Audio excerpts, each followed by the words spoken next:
Welcome, Pewter Report readers, viewers, and listeners to a brand new edition of the Pewter Report podcast, energized by Celsius. And might I add, a happy Victory Monday to everybody. They've been few and far between for the Tampa Bay Buccaneers, but today we are celebrating a Victory Monday, ladies and gentlemen, as the Bucs are a day removed from defeating the Los Angeles Rams 16-13 in an exhilarating finish with Tom Brady completing a 1-yard touchdown pass to Cade Otton with 9 seconds to go. We'll get into all of that and some stuff that we heard from Todd Bowles today.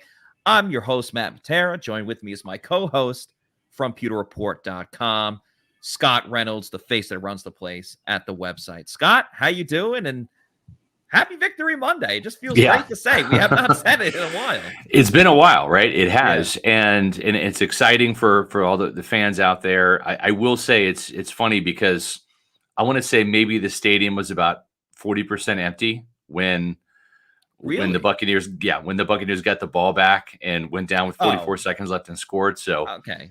That makes more sense. there are some fans that jump ship. And that's understandable given how this season's played out. It has not been according to script. But for the fans that stuck around to see Tom Brady's 55th come from behind victory in the fourth quarter, that was pretty cool. Like that was a nice comeback there. And the thing too is we're all human beings, right? And I lost my mom a couple of days after the Packers game on October 20th. Right when what was the final score, 35-7 or 42-7, whatever it was, that Packers game where they whooped up on Aaron Rodgers. My mother passed away during football season, yet she had the best seats in the house for the Super Bowl, right? When it came around that season. And so you really have to feel for a guy like Cade Otton, who lost his mom, Sally, during the season. But, to have a moment like that, right? I mean, that's to have your first touchdown in the NFL be the game-winning score in a big game, as Adam Slyvon, our intrepid reporter intern for Pewter Report, wrote a great story last night on pewterreport.com. Did Otton's touchdown catch save the season? I mean, right now it prevented the ship from sinking. Whether the ship can get to harbor, Matt, we'll figure out that in December probably, but right now the ship has not been sunk at 4-5, thanks to the Falcons losing yesterday to the Chargers. This team's still in first place in the NFC South, so that's good news. But yes, when I was talking to Cade Otton after he addressed his touchdown catch, he thought about his mom as he crossed the end zone. It was certainly a great moment. And, you see this guy here. These are two Washington Huskies, Joe Tryon-Shoyinka and Cade Otton, celebrating that touchdown. It meant a lot to him personally. It meant a lot to this team. And remember, he dropped the touchdown the week prior, right? So it was a great bit of redemption for Cade Otton, and it was a great moment that certainly kept this team alive. And I think that's the important thing. At 4-5, they're still alive. Yeah, it's well said, Scott. It just shows that, some things are bigger than sports. And in other ways, sports can help you, really put things into perspective. As you mentioned with Cade losing his mom. And then he talked about thinking about his mom, how, as you said, best seat in the house, being able to watch from there. And, it's great to see for anyone really, but especially someone who went through that situation.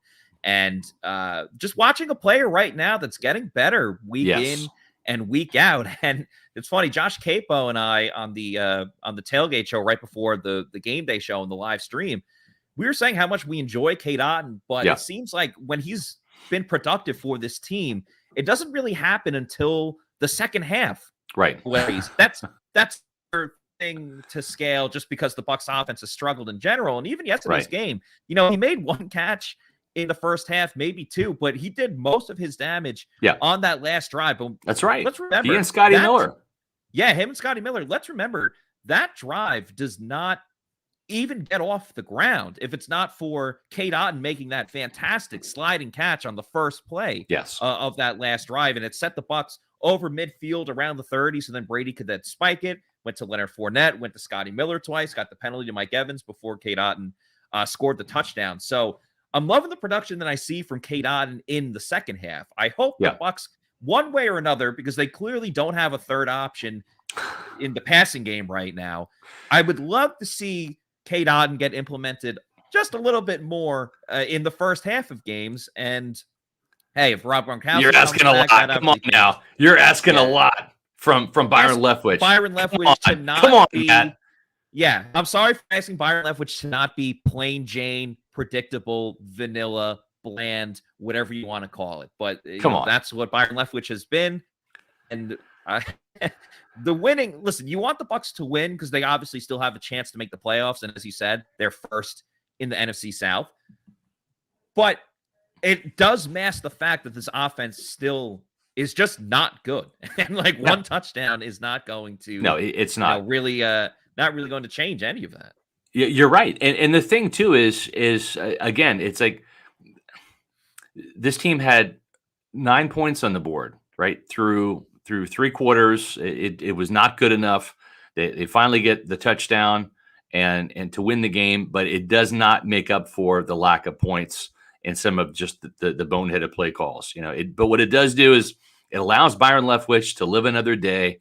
If they're going to get rid of this guy during the season, which I don't think they are at this point, but if they're going to, it probably would have to be after a really poor offensive showing against the Seahawks this week. And then maybe during the bye week, there's some ammunition where Todd Bowles can go to the powers that be and say, I want to make a change. And maybe they're saying, hey, there's not a better option maybe on this coaching staff right now. Mm-hmm. So you hang tight, Byron. You're going to get next year. You can make a change at that point in time, but we're going to ride this thing out and play good on defense. Maybe Tom comes around. Maybe Ryan Jensen comes back, Matt. Who knows? Shout out to LDBC's Most Wanted. Thank you for the $4.99 super chat. They say, much love, Pewter Report from California. Thank Appreciate you. that. Shout out to you watching on the West Coast. 108 over there right now. Is there any news on Jensen coming back and over under Vita Vea getting 10 sacks this year? I like this question. I like it. I'm a gambling guy. I like talking over unders. We put an over under on 3 and outs for the Bucs offense yesterday. We first set it at 3.5 and then moved it to 4.5. Yeah. Either way, the Bucs hit it. So nicely done. Yes. Nicely done by then. Ryan Jensen, still not an update to my knowledge at the moment. They actually showed him on the sideline yesterday. He's not wearing a knee brace, which is a good thing. But I think it's one of those things. Again, we don't see him until maybe like Christmas or even early January, but he's not coming back anytime soon. Right. It's one thing to sit on the bench or stand or walk around. It's another thing to move 300-pound men, right? And to do all of the things that you need to do from a pass protection standpoint, agility, running, pulling, hitting moving targets, blocking somebody, driving them off the line of scrimmage. It's a far cry. I know people see Ryan Jensen without a brace, they get excited. I get that. But as we've seen, right, Chris Godwin is not Chris Godwin, Matt. He's playing this year. He's cleared to play. The knee is okay, but he's not back to where he was in previous years, even before the knee injury last year. Just from a health standpoint, this is the typical had an ACL. I can come back and play, but I'm not going to be fully back probably until the year after. That's more of the norm than you saw Adrian Peterson, the cyborg freak, right? When he was playing for Washington and rushed for 2,000 yards coming off of a torn ACL. That is not the norm. That is the unicorn. That is the mystical creature that is Adrian Peterson. So there is that. One more thing on Cade Otton that I wanted to talk about. So in the locker room, it had kind of cleared out. People were very excited. A lot of players had left. They were ready to get home and celebrate. Yeah. So in talking, exactly. So one of the guys in the locker room, went up to it and I saw Blaine Gabbert and I said, man, this Cade Otton kid, right? He's like, dude. He said, Cade Otton, he's legit. He said, and I said, I remember him making that big catch against the Titans, right, in the preseason game on a pass from you. He said, yes, this guy is just scratching the surface. He can definitely be a legitimate player for this offense and a big time weapon. So it's the players are excited about this guy. The coaches are excited.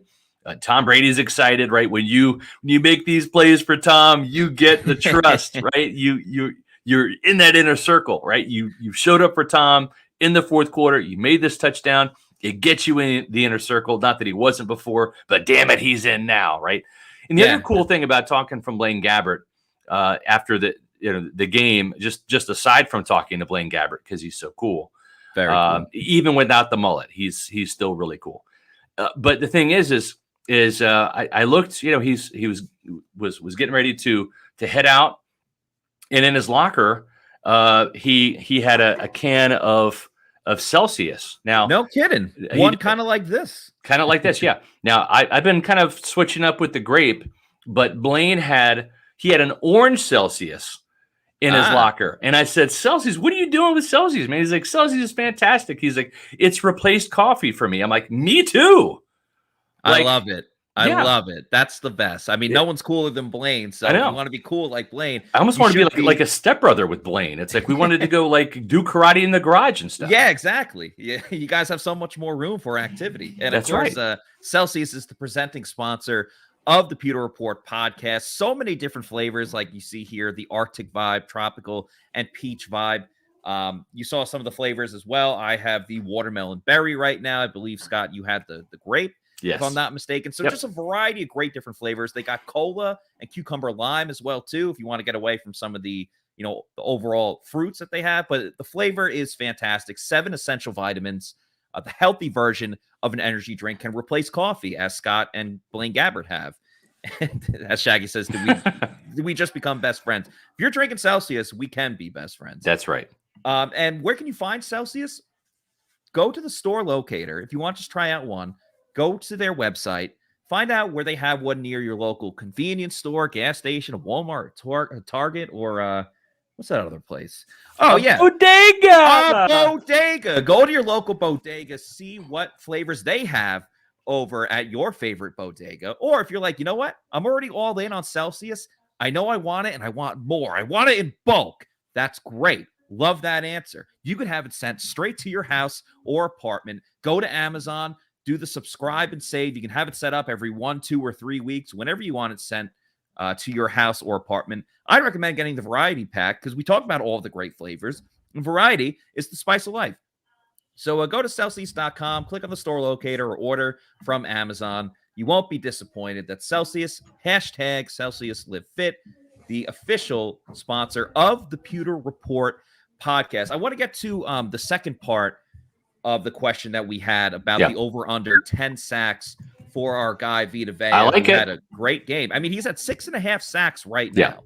So he only needs to get 3.5 for the remainder of the season. And I think a big thing as well for Vita was the fact that having Akeem Hicks back in the lineup just takes some of that pressure off of him. Yeah. We've talked a lot about how Vita has been a little inconsistent this year, how we want to see him put it all together. And, it's one thing when you're the top guy and you're around either typically, backup players like Nacho, but shout out to Nacho. He got a sack in the game as well. Or if you're with the rookie like Logan Hall, having Akeem Hicks back in there to hold people accountable.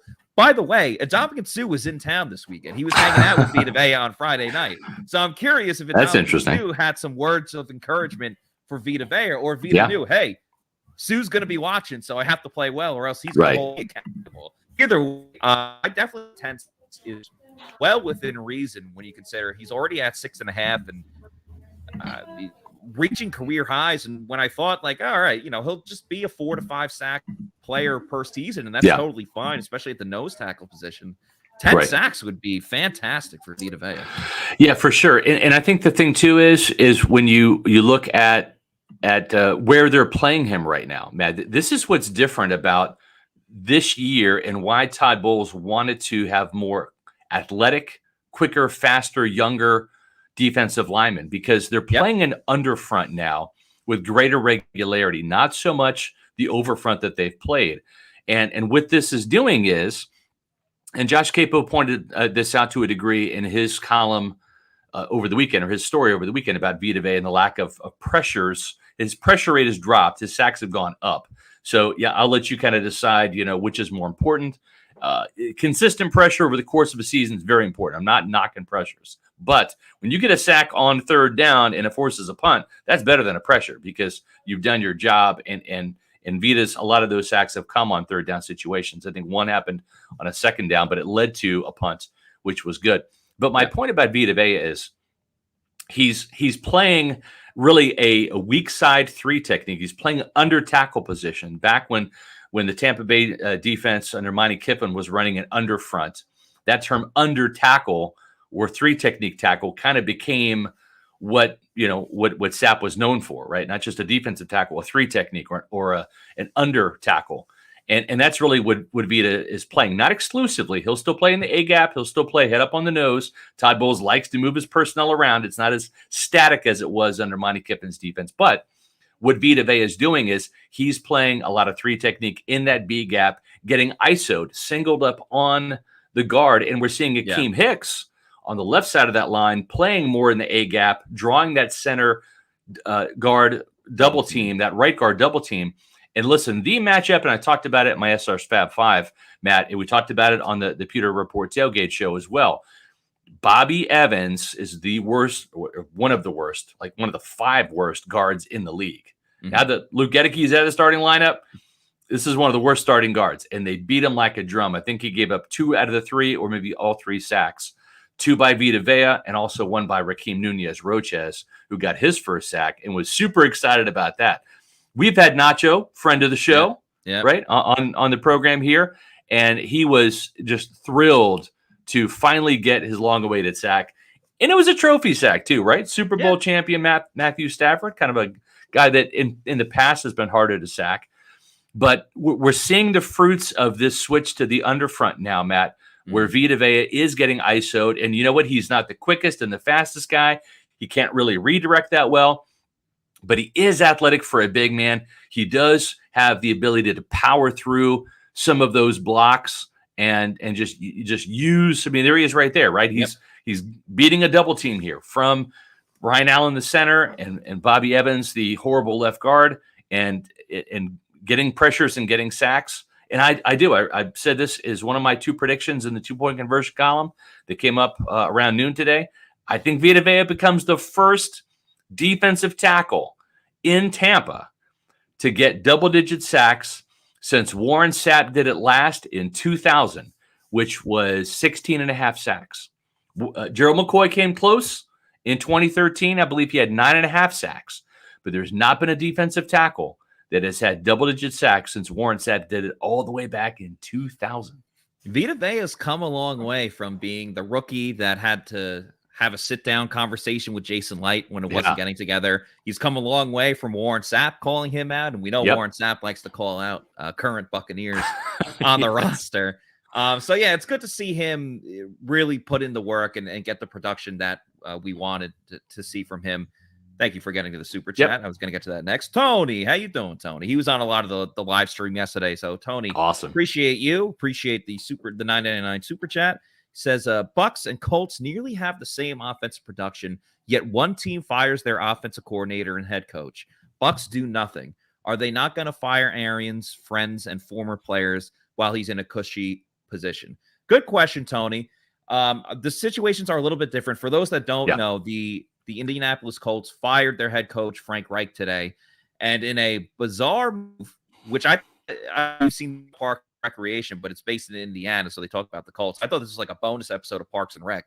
They take their former center, their former Pro Bowl center, he's in the Ring of Honor, Jeff Saturday, who's a consultant to the team, but is on NFL Live on the ESPN. He's now their interim coach. Hasn't been in the building all season long, not with the coaching staff or anything like that. And he's now their interim head coach for the rest of the season. But here's the difference between hold on, Matt. Hold on. Sure. I feel a really good point coming on. I feel like you're going to make a very succinct and entertaining and informative point. And I want to get to that. But first, what I want to do is I want to find out where everyone's watching this show from. I want to find out where everybody is at today. And that means it's time for roll call. I lost track of time, but I'm glad you're on it. Where you at, Pewter people? We have so many awesome fans watching the Pewter Report podcast and reading everything at pewterreport.com. but we got awesome fans all over the globe, not just in Tampa, not just in the state of Florida. We had friends all over the world. all over the world, not just in the United States. We love America, but we appreciate we are worldwide. We appreciate all of our international fans as well, from Finland to England, Germany, where the Bucs will be next week, Brazil. So I'm going to keep talking about the difference between the Colts and the Buccaneers and their coaching situation right now. And Scott is going to put everyone's comments, where you're watching from, up on the screen while I continue with my rant or just overall take about what's going on. So let us know where you're watching from, wherever you are. Just give your location and state, or just your state, or just your city, whatever you want. You know, we're very easygoing when it comes to roll call. So appreciate everyone watching, and start putting in the comments. Here we go. So the big difference between the Colts and the Bucs, and why the Colts made the decision that they decided to go with, and why the Bucs still have Todd Bowles and Byron Leftwich. Frank Reich's been coaching there for a couple of seasons now, and this was kind of an all-in, last-ditch effort. Shout out Xi Jinping. You know, he's been coaching for a couple of years. They bring in Matt Ryan, and then all of a sudden he decides to bench Matt Ryan, who hasn't been playing great. But you got to remember, the Colts, they tied the Texans the first game of the season. They lost to the Jaguars. They're heavily, heavily underachieving. They got rid of one of their other running backs, Naheem Hines. Jonathan Taylor has regressed this season. He's turning into one of the worst number one picks in fantasy football of all time. That's not to say that he can't rebound.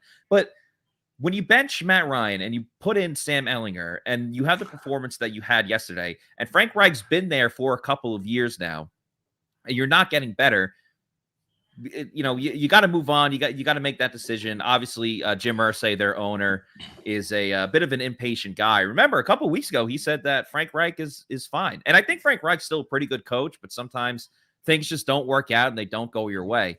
What's different with the Bucs here is, one, they didn't bench their starting quarterback, which you'd be crazy to bench Tom Brady. Especially after trading for Matt Ryan. They traded for the guy. Yeah, they traded for Matt Ryan. That's like another big part of it. Two, this is Todd Bowles. I know he coached with the Jets, but this is his first year as the head coach of the Buccaneers. And sure, they're not living up to expectations right now. You talked a lot about that in the Monday mailbag today, more towards Byron Leftwich. But when you have a first-year head coach, or a first season with a new head coach, you got to give it a little more time to develop, And of course, another big thing, and sure, Byron Leftwich needs to get better.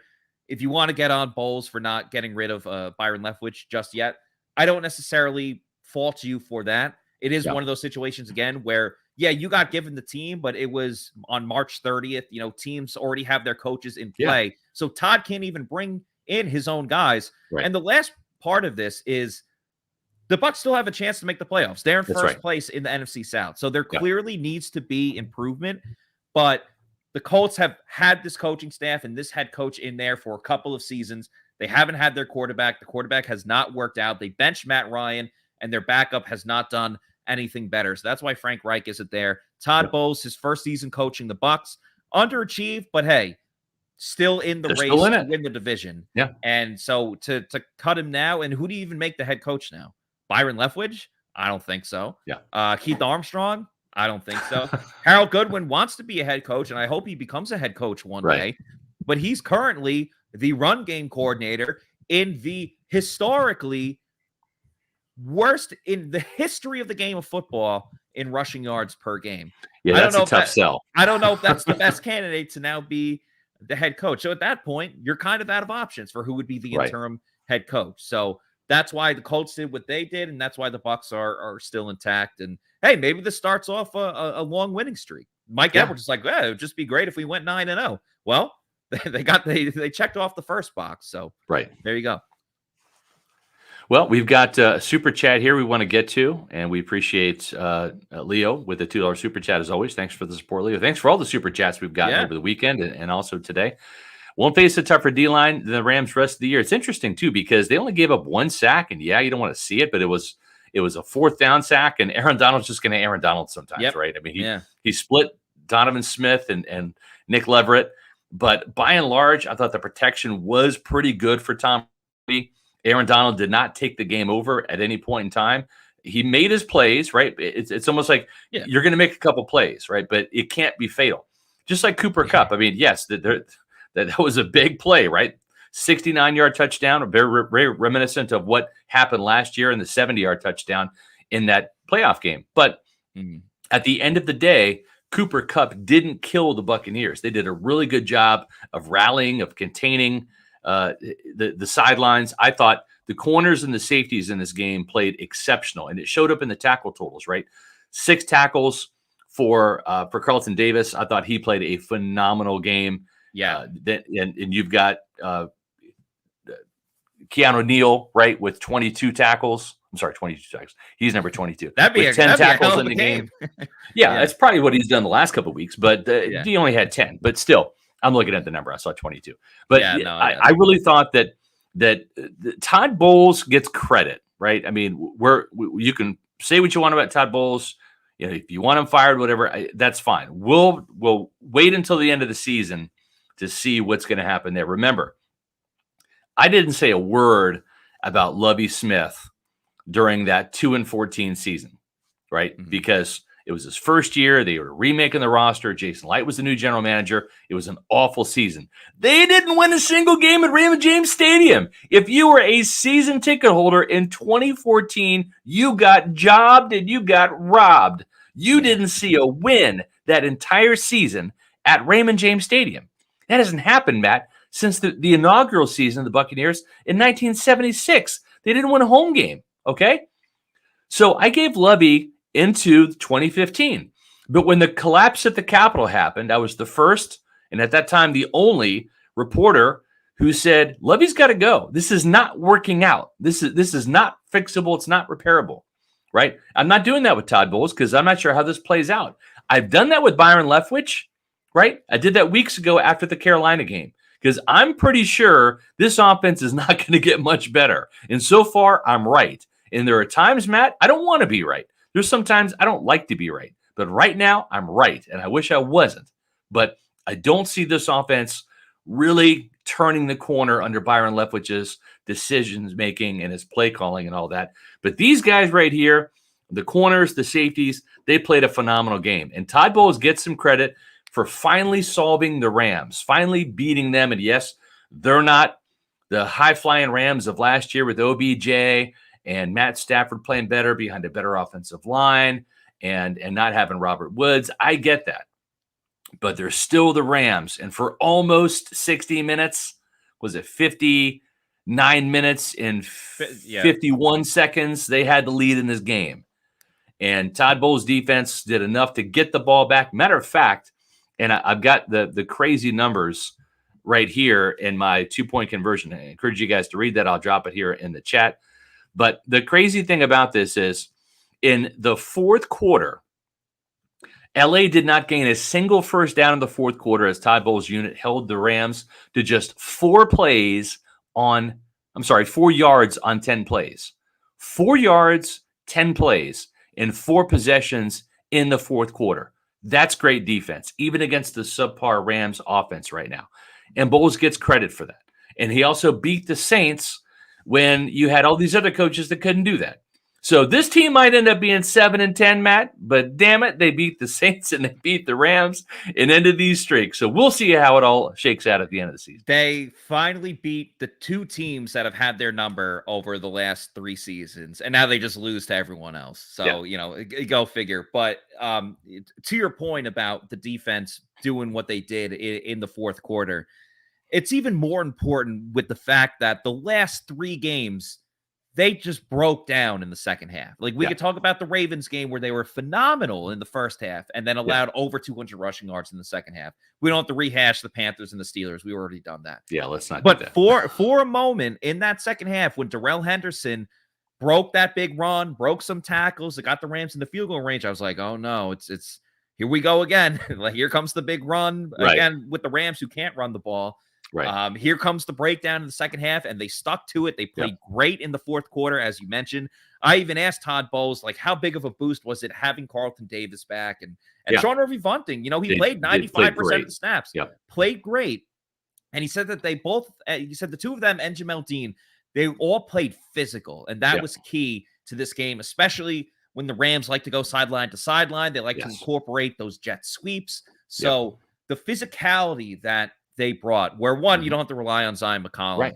No offense to Zion McCollum, but just bringing a little something different to this team that they've been lacking the past couple of weeks. And now if Antoine Winfield Jr. can get healthy at safety, watch out. We could get back to a Bucs defense that, still can't turn the ball over. I don't think that last lateral counted at the end. Correct. But you bring in Antoine Winfield Jr., and I think you're looking at a team that has the potential. I don't know if they're always going to live up to it, but they have the potential to continue to look like that team that dominated the Cowboys in week 1 and took the ball away over and over and over in the fourth quarter against the Saints in week 2. I'm not saying it's going to happen every week. Obviously, the Seahawks have a pretty formidable offense with Geno Smith, believe it or not. But the potential is there, especially with Akeem Hicks healthy as well. And one interesting thing here real quick, I'm just going to bring this up. Sure. Tony Saylor, Brady needs to call the plays. I really think that Brady, that was his play call, right? That was his play call at the end. And he went up to Leftwich. Leftwich was like, yeah, sure, Tom, if you like it, right? I'm not going to give Byron Leftwich credit, Matt, but I will say this. I think Tom Brady was smart enough to realize that by using play action there and going, faking the ball to Leonard Fournette, okay, that I think Brady was thinking,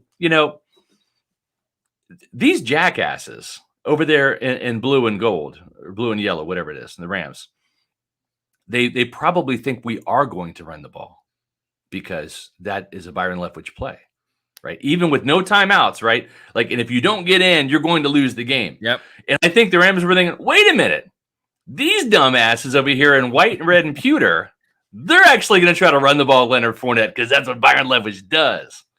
And I think Tom Brady says, this is a time when play action is really going to work because they're going to be sold that Byron Leftwich is actually going to call a run into the middle of the defense. Why? Because that's exactly what happened on 3rd and goal from the 2-yard line in the first drive, and they had to kick a field goal. So maybe Byron Leftwich is this genius that we don't know about, where he was saying, I'm going to set them up for the fourth quarter with this dumb play call in the first quarter. Scott, I don't know. So Paul Atwell and I were on the Peter Game Day show, and we were joking at the end that maybe this was the long con. Great timing, because I was about to get to that. Maybe this was the long con that Byron Leftwich decided to run it and run it and run it and run it and run it to set up the play action with the 9-second left play action. 13 seconds to go. Yep. And with Cade Otton scoring the touchdown with 9 seconds remaining. And because the Rams actually believed they possibly might be running it. You saw it on the slow-mo too. They all, they all went forward. So it was the great long con. And, you saw Byron Leftwich and Tom Brady. They embraced each other after. And I can only imagine Byron just being like, Tom, thank you for calling that play. Thanks for bailing me out, bud. Yeah, thank you for bailing me out one more time. And, it's great when the team wins. You see them embrace like that. I'm sure some of the players probably had a victory beer after the game. And if you're going to have a victory beer celebrating the Bucs win, as Scott just cracked open, have a Pirate Republic beer. That's the Long John Pilsner that Scott has right there. But they have a couple of different ones. You can see it on the screen right here. You got the Long John Pilsner on the in the red. You got the Take No Quarter IPA in the green, and the Golden Haze of Piracy Belgian Wit beer in the gold there. And Pirate Republic, of course, is the exclusive partner and the official beer of PewterReport.com. They're based out of Nassau, Bahamas, and now invading Florida just in time for football season. And beer brings people together, like when Tom Brady throws the game-winning touchdown to Cade Otton, saves Byron Leftwich's job. And they bring people together. They celebrate life in the spirit of the original pirate code, which is a sense of belonging. Pirate Republic is a community of people living life on their terms. Pirate Republic is available at participating retailers. Find more Lucas Party Liquors and select ABC liquor stores. That's where I get my Pirate Republic ABC liquor, all in the greater Tampa Bay area. And they're expanding across the state of Florida, which is music to all of our ears. So live life on your terms and drink like a pirate with Pirate Republic beer. And it's always nice to have a Pirate Republic on a victory Monday. Yeah. When the Bucs are in first place. I'm enjoying this one. So here's the thing. Guess where I'm going to go during the bye week, Matt? The Bahamas. Yes, I am. As a matter of fact, yes, we're actually booking a cruise today. 3-day Are you cruise. legitimately going? That's yes, awesome. Absolutely. Yes, we're going to Nassau, Bahamas. We've actually been there. Yes. We went there in 2018, and as much as I like these three flavors of beer, they have a whole bunch more actually in the actual tap room in Nassau, Bahamas. So we're going to go there. It's a business trip. I've got to write it off as an expense, Matt, and we're going to go drink some beer in the Bahamas with the kids. So because I think the drinking age is like 18 there. I know, yeah, that's just how it is. But so we're going to Nassau, Bahamas. We're going to go check out the original Pirate Republic tap room down there, which is going to be cool.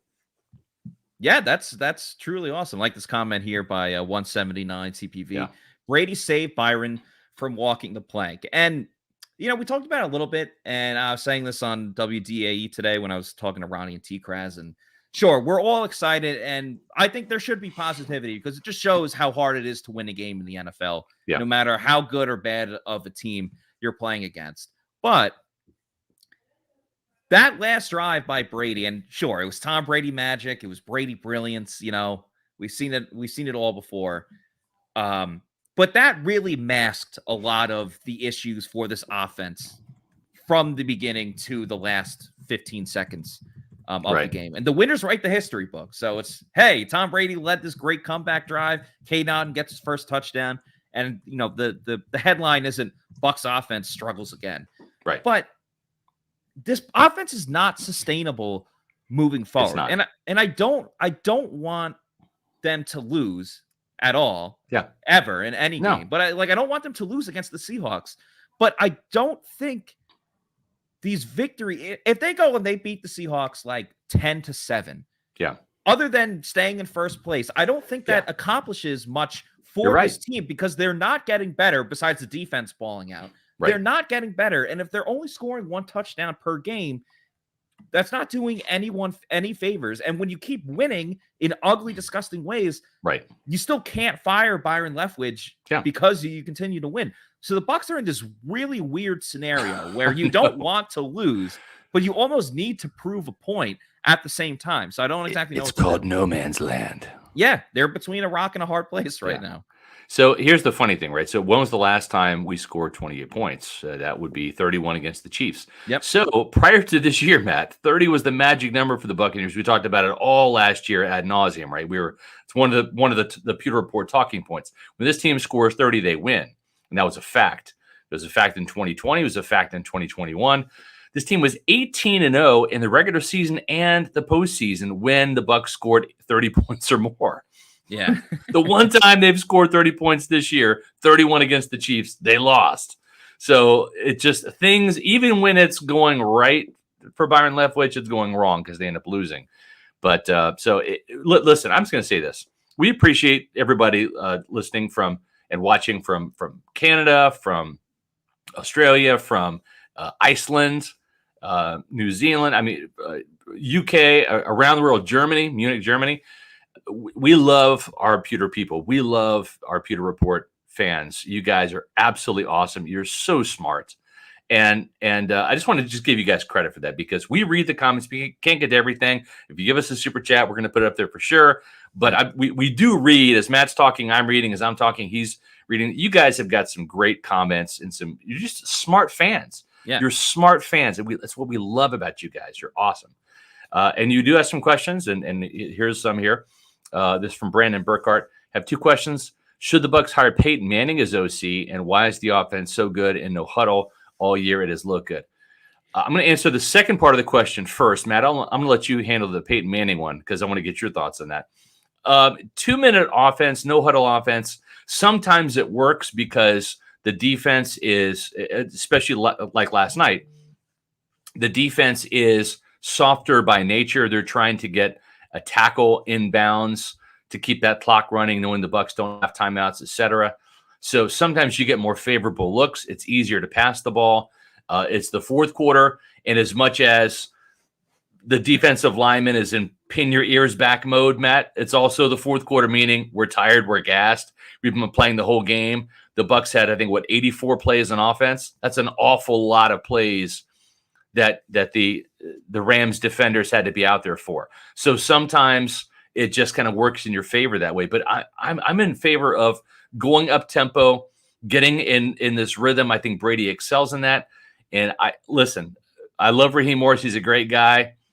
But he had some brain farts coaching last night, and allowing Scotty Miller and Cade Otton to be wide open near the sidelines so many times on that final drive in the fourth quarter to just step out of bounds and catch the ball and move the chains was maddening. Yeah, that the same thing I was saying was, why aren't they guarding the sidelines? Like Cade Otton making the catch over the middle, sure, fine. Sure, that's what you want. Yeah. Yeah, it's exactly what you want, but there was still enough time where they can go down, spike, and you still have time. Right. Scott going 2 in a row to Scotty. It wasn't like one play to Scotty and then a couple others and then back to Scotty. No, they went back to Scotty 2 plays in a row, significantly down the field. Great for the Bucs, but absolutely made no sense whatsoever by the Rams. They played tissue paper soft coverage. And to answer the first question about Peyton Manning being offensive coordinator, if Peyton Manning wanted to be the offensive coordinator, hell yeah, absolutely go for it. With that said, Peyton Manning is a very busy man that makes a lot of money, probably more money doing what he's doing now than if he were to be an offensive coordinator. And obviously he probably would join his friend Jeff Saturday in Indianapolis to be the Colts coordinator right now. Yeah. If he was going to. There's talks of Peyton Manning. He eventually wants to be an owner. And I would imagine being an owner of a team is a lot better than being an offensive coordinator where there's all that all that pressure and there's criticism that comes with it and things like that. But, he's got Peyton's places. He's got the Manning cast with his brother Eli, where, Peyton's calling out the place and doing all that stuff. I would love for him to, maybe he could be like a celebrity guest offensive coordinator for one game for the Bucs. Just give him a week. That's what Todd Bowles should do, right? Just bring in a rotating OC and just, go at it. Give him a week to study the playbook and the opponent. And Peyton would, because he's the best at like pregame figuring stuff out. Yeah. I'm with that. Maybe we can get a celebrity I like that. Celebrity offensive coordinator. Nathan Elliott, would the Pewter Report sign my Pewter Report jersey? Yes. If you have a jersey that says Pewter Report on it, we will sign it. I will make sure every Pewter Report staffer, current and past, signs it. I'll even get Grizz to sign it. Yeah. If you see Taylor Jenkins in the street. We'll send it to Cincy and have Trevor Sikkema sign it. We'll send it up to Pennsylvania, have John Ledyard sign it. Yes. If you have a Pewter Report jersey and you want it autographed, we will make that happen. I'll even have Pewter Report alum Jenna Lane sign it from ESPN if you want. So you send it to us, and if you're serious, we'll definitely have that done. The Pewter Report jersey I have over here, that was given to me by the team for 20 years of hard labor covering this crappy football team for 20 years. It wasn't all bad because I was there for the Dungy and the Gruden years, but then after that it got really, really bad. Like most of you know that, right? Like Raheem Morris. Rick Schiano, Lovie Smith, or Cutter. So I got that as a, hey, you survived. We appreciate you not quitting covering this crappy team. Because remember, these are the crappy uniforms, too. These are the uniforms that never saw a playoff game in them. They switched back to the good jerseys, and they won the Super Bowl, right, that year. So that should tell the Glazers, don't ever change the uniforms. I mean, bring back the creamsicles, sure, for like a game or two, fine, but like never those ever again. Scott, you've said before that, covering this team when there was the bad times, it aged you pretty badly, but now the team has played better over the last couple of years, maybe not this season as much. I'm not going to say it made you younger, but I know that you've been using the product Age Rejuvenation, and that has made you feel younger. And so I want to hear your comments on that. First, let's hear from our friends at Age Rejuvenation. As we age, our hormones decrease, both for men and women. I was tired all the time, had no sex drive. I was groggy. I felt like I was 80 years old because everything hurt. I came to Age Rejuvenation because I was tired all the time. Bioidentical hormones has really made such an impact in people's lives. I actually enjoy shopping now. Got all my energy back. Mind is sharp. I feel like I'm 18 again. It was perfect for me. Get with Age Rejuvenation. Do it now. Don't wait. Call Age Rejuvenation today. Okay, a couple things. Number one, I don't feel 18 again. I think that's a little bit of hyperbole. I mean, I get it. Like the guy feels young and all that. Great. I don't feel like I'm 18 again, nor do I want to. Right? That's rewinding the clock a little too much. That's like some Benjamin Button stuff right there. But I do feel, if I'm being brutally honest, and I would tell you, I would say, listen, I'm an age rejuvenation customer. They're a paying advertiser. It works, and I would feel comfortable saying that. But I'm telling you, it really, really, really, really works. Really, it does. It's shocking how much that the testosterone therapy does work, because I legitimately feel like I'm 40 again. And I wish I would have done this when I was like 44, 45, Matt, because that's really where I started to kind of feel going downhill, starting to feel like an old man. I want to take a nap in the afternoon, but it's true. Like you start to feel that way. Matt, how old are you? I am old enough. No, that's what they say in Superbad. I'm 29. Okay, 29. It's coming, my friend. It's coming. I am a spoiler alert for you. I am a preview of coming attractions. Okay, and my advice to you and everybody else out there is, if you feel sluggish, and what they're finding at age rejuvenation is even people in their 30s, even guys in their 30s, they're seeing lower testosterone numbers, right? And certainly in the 40s, 50s, 60s, and beyond, energy becomes a problem. It just turns out that I have low testosterone, like a lot of men in their 40s, 50s, 60s, 70s, and 80s, and even some in their 30s. It's just nature, fellas. It happens. But lower testosterone can affect anything from weight loss to energy to stamina.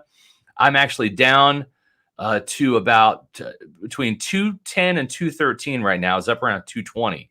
And I don't even go to the freaking gym. I don't have time. But my lean muscle mass has increased. And it's not like I'm losing weight. I'm losing fat. They've got these machines that do the body mass thing. And I've lost like 5 pounds of fat, which is great. And I look better. I feel great. I have energy. I'm sleeping better at night. Please, if you're my age or around my age or older, whatever, visit agerejuvenation.com. They've got 5 Tampa Bay area locations to serve you. Go in for that free consultation. They'll do a blood panel. Your insurance will pay for it. They'll go over it. They'll check your testosterone count, and they can help you. So I fully, wholeheartedly endorse this, because I'm an age rejuvenation customer. You saw John Gilmore from the Pewter Report Tailgate Show, former Bucs tight end. He is also age rejuvenation customer. It works. My wife, Ashley, is on hormone therapy for women, and she's seeing some great results too. So it's not just for the guys, it's also for the girls too. So agerejuvenation.com. Make sure you check it out. Shout out to Teddy here with the $5 super chat. Thank you, Teddy. Do you all think our vanilla offense is because they won't make changes, in parentheses, stubbornness and or Bowles' decision, or because they can't? Lack of creativity. That's a great question, Matt. That's a great question. Again, we've got the smartest fans on the Pewter Report podcast and reading Pewter Report, and we love you guys. I don't know what the answer is, though. That's a smart question. I don't have a smart answer, Matt. What do you think? Do you think our vanilla offense is because they won't make changes? Yeah, I think it's more stubbornness than anything else. I do too. I think it's because they've seen, hey, well, we got it done in 2020, and we had a great offense in 2021. Let's just keep riding with that. And we've seen teams adjust. We've seen teams predict things. I mean, it's just inexcusable at this point. I understand, Scott, you said it, and I agree with you that, third and 1, 3rd and 2, those are running downs. But when your running downs get stopped every single time, throw us a bone and one time run a play action. Like, how many times have we seen they go on the field with, multiple tight ends so many times? 3 tight ends, throwing Kyle Rudolph there with Cade, Otton, and Keeft. You'll see at the goal line, other teams, they'll do that hard play action, and then you'll see a tight end just slip up open into the side, and they score a touchdown. The Bucs haven't tried that like once all season until that last play. I know they were in shotgun, is a little bit of a different look, but finally there was like play action at the goal line. We haven't seen any of that. Yeah. So I know. Just the unwillingness to change with, a lot of the main core group of guys, but some different personnel in there.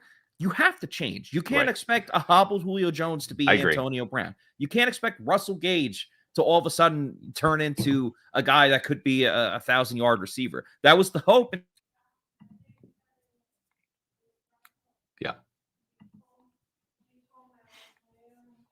Do we lose Matt or do we lose me? I don't know. It went Okay. weird for a second. Right.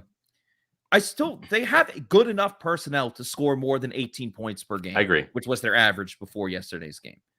Yeah, and when you hear comments like that from Byron, right? The play action won't work unless you run the ball. Listen, even Todd Bowles said it today a little bit. Now, here's the one thing that you have to understand.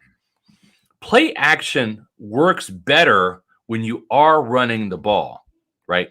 When you're getting it run down your throat and you're a linebacker, you can't afford to guess. Now, you still have to read your keys, right? So they're going to read run, right? They're going to read the play action, like the play action fake by the quarterback to the running back. They're going to read that, and they're going to take their step forward to see, but then they're going to bail in coverage, right?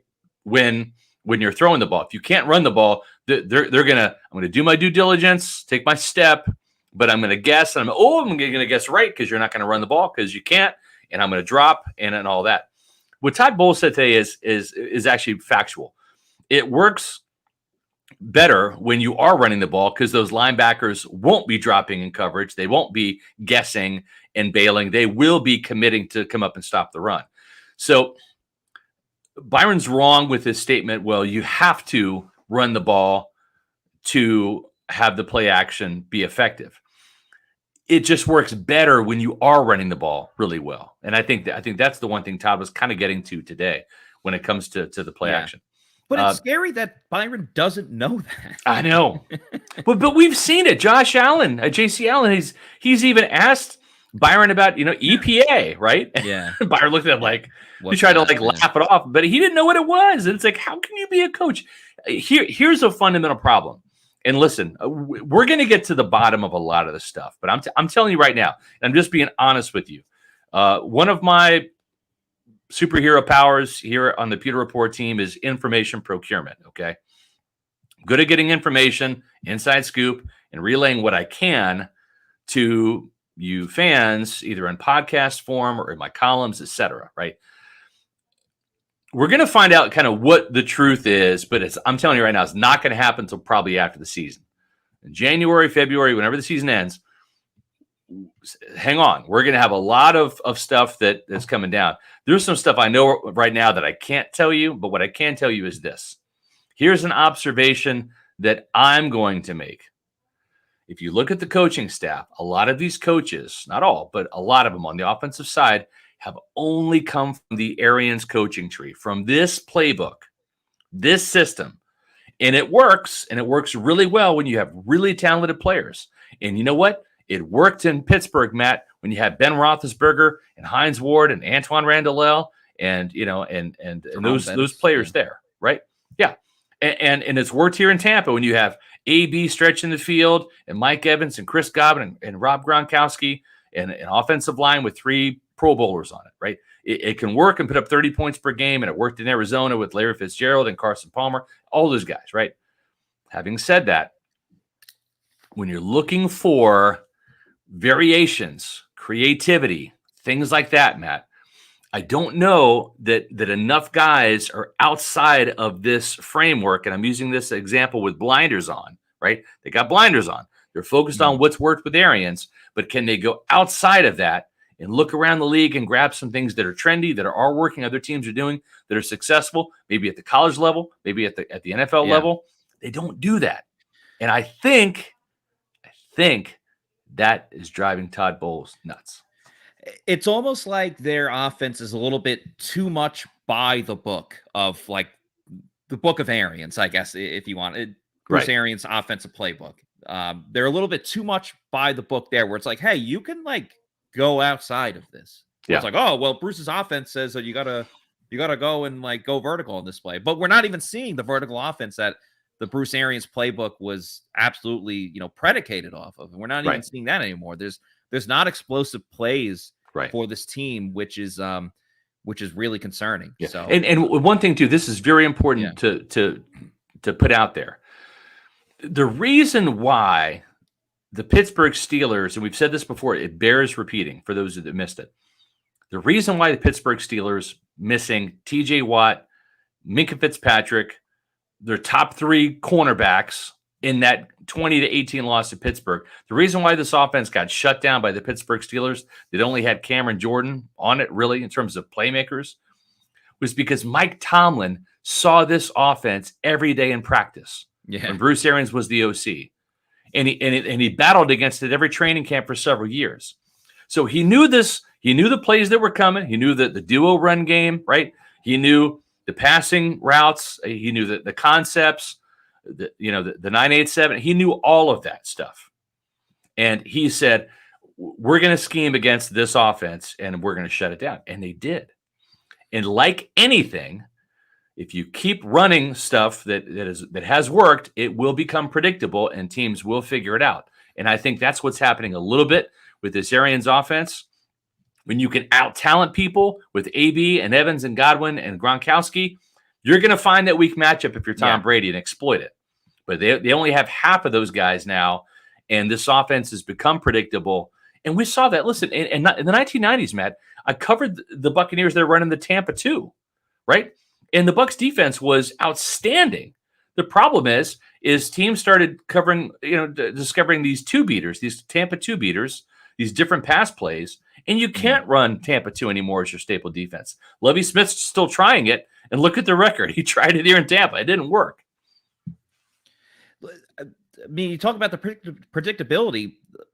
Tom Brady almost got picked off on a screenplay because the Rams knew it was coming and it would have been a pick 6 in the other direction. That's why Tomlin knew. That's why the Rams knew. Yep. All this predictability, it's been over and over. And the screenplay has been an absolute mess. I asked Todd Bowles about that today. Yeah. But it all comes back to predictability. I wish I had as good of predictability as the Rams did against the Bucs defense, because it would really help me when I make my underdog fantasy picks. And I made mine for tonight's game as well. There you go. Last week, the Bucs were rooting against the Ravens, or Bucs fans. This week, Bucs fans are going to be rooting for the Ravens because obviously they are taking on the New Orleans Saints. But Underdog Fantasy is the easiest way to get some action on the NFL with their pick'em game, the rivals game as well. You just pick an over/under on your favorite or least favorite player stats, and you can win up to 20 times your money in a single night. Underdog keeps it super simple with their easy-to-use website and mobile apps. You pick between 2 and 5 players to fill out your pick'em slip. Get every pick right. Take home some cold, hard cash. Use the promo code PEWTER, that's PEWTER, and get your first deposit matched up to $100 by Underdog Fantasy. Again, that's PEWTER, PEWTER is the promo code. Get your first deposit doubled up to $100. And I will give my picks right now. All right. I'm a little bit lighter today than usual. But I think the Saints are going to learn how the Bucs defended the Ravens in the first half and also do a better job at stopping the run. So I'm going lower than 63.5 rushing yards for Lamar Jackson. I don't think they're going to let him escape the pocket. I think they're going to force him to either throw it or hand it off to the running back. And then I'm also going lower than 63.5 receiving yards for Chris Olave. Obviously, the Saints are pretty banged up at wide receiver. Michael Thomas is going to be out for the rest of the year. I saw this really funny meme where it was Michael Thomas out for the season. Brian Robinson shot, returns in 4 games or out for 4 games and returns. So I think the Ravens will they have a pretty good secondary. We'll key in on Olave, and he doesn't have a huge game. So those are my picks for Underdog Fantasy. Use that promo code Pewter, and you can make your picks. I have a pick, Matthew. I'm picking Jake Cremata as the NFC Special Teams Player of the Week. This guy, I like it. Holy smokes! What a game he had. Averaged 59.4 yards on the gross punting and about 55 yards on the net. He boomed a 74-yard punt that was absolutely gorgeous. It tied the franchise long. This guy has really just turned into a weapon. 2 special teams tackles too. You don't want your punter / kickoff specialist making them, but damn it, he's going to make them. He's an athlete from Georgia, man. This guy will get down there and act like a dog. And just a phenomenal pick. I wrote about him and the other 4th round pick, Cade Otton, a couple of studs now for the Buccaneers in the 4th round and day 3. Jason Light and his scouting staff doing a great job getting some players for the present and the future. The great thing about Camarda, and I know that everybody wanted Punt God. It was fortunate that they didn't draft Punt God because he's out of the league because of some really dubious off the field stuff. But the thing is this guy is a player, and whenever you can get a starter in the 4th round, and he is he's a really good punter, a great kickoff specialist, and a holder. That's 3 roles in one guy, and he's got a great upside, a big booming leg, and I think that he is just phenomenal. And again, Cade Otton, also a 4th round pick. So we're seeing some dividends from this rookie class that are really showing up for the Buccaneers in a big way on Sunday against the Rams, Matt. Todd Bowles had a really funny answer today. He was asked, like, do you like Jake Camarda making all these tackles? And he was like, no, I do not. Yeah. The way he said it, the inflection of Todd Bowles I do not. Was very funny. Yes. He also had you can see that on our social media. We put the video up on Pewter Report's Twitter.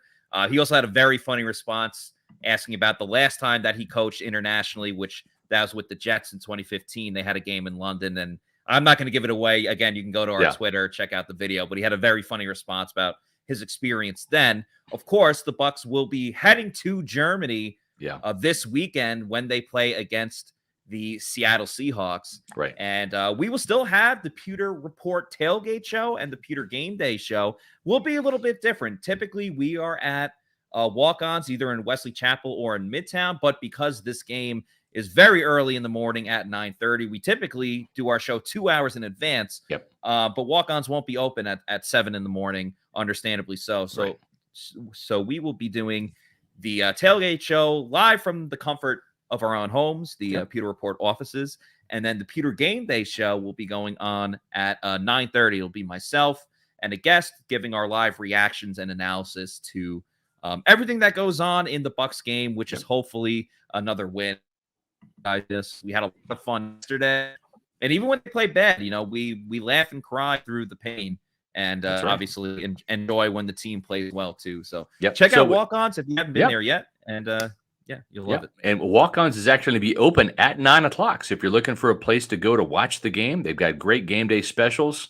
So you need to make sure to go to walk-ons. Both locations, Midtown Tampa and Wesley Chapel, will be open at 9 o'clock for that Bucs Seahawks game. They want to see you there. But as Matt said, we're going to be doing our Pewter Report tailgate show, the pregame show, live from our homes, and then watching the game while drinking some Pirate Republic beer, of course.